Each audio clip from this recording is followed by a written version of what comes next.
প্রায় 2 বছর হয়ে গেল এই জায়গাটা খালি পড়ে আছে, আর আমাদের বাড়িতেও পুরো উঠোন মেঝো করা হয়ে গেছে, তাই একটুও গাছপালা লাগানোর জন্য কোনো জায়গা ছিল না। শীতকালের সবজিগুলো সত্যি খেতে অনেক ভালো লাগে, আর এখানে গাড়ি রাখার পর যেটুকু জায়গা বেঁচেছিল সেইটুকু জায়গায় আমার শাশুড়ি মা মনিশ করে এগুলো সব লাগিয়ে দিয়েছে। শীতের সবজি যেমন খেতে ভালো লাগে তেমন কিন্তু তুলতেও ভালো লাগে। আর দেখতেই পাচ্ছ মূলো, তারপরে পালং শাক, বেগুন, লাল শাক, ছোলার শাক, ধনেপাতা, আরো অনেক কিছু লাগিয়েছে। বাজার থেকে কিনে যেসব শীতের শাকসবজিগুলো খাওয়া হয় সেগুলো সাধারণত কিন্তু সার দিয়েই বানানো হয়। বাড়িতে যদি এইরকম একটু আধটু জায়গা থাকে তাহলেই তোমরা এরকম ভাবে গাছপালা লাগিয়ে কিন্তু খাওয়া যেতেই পারে। দেখতেই পাচ্ছ গত 1 মাস ধরে আমার শাশুড়ি মা এগুলো যত্ন করে পুরো একদম গাছপালায় ভর্তি করে দিয়েছে। শাকসবজি এত এত হয়েছে, শুধুমাত্র বাঁধাকপি ফুলকপিটাই হয়তো লাগানো হয়নি, আবার টমেটো গাছ পর্যন্ত লাগিয়েছে। দেখতেই পাচ্ছ তোমরা। আমি যেহেতু বাড়িতে ছিলাম না তাই এগুলো নিয়ে কোনো ভিডিও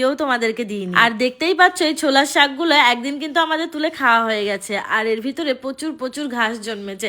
তাই ভাবছিলাম যে বাড়িতে যখন একটা খরগোশ ছিল তখন চারিদিকে চলে যেতাম ঘাস আনার জন্য, আর দেখো আজকে এত ঘাস হয়েছে তবু বাড়িতে কিন্তু সেই খরগোশ দুটো আর নেই। কত ভালো লাগে না নিজেদের জমি থাকলে, নিজেদের চাষের এইরকম শাকসবজি যদি নিজে হাতে তুলে খাওয়া যায়, ভালোই লাগে, অনেক ভালো লাগে। আর দেখতে পাচ্ছ এখানে 2-4টে সর্ষে গাছও হয়েছে।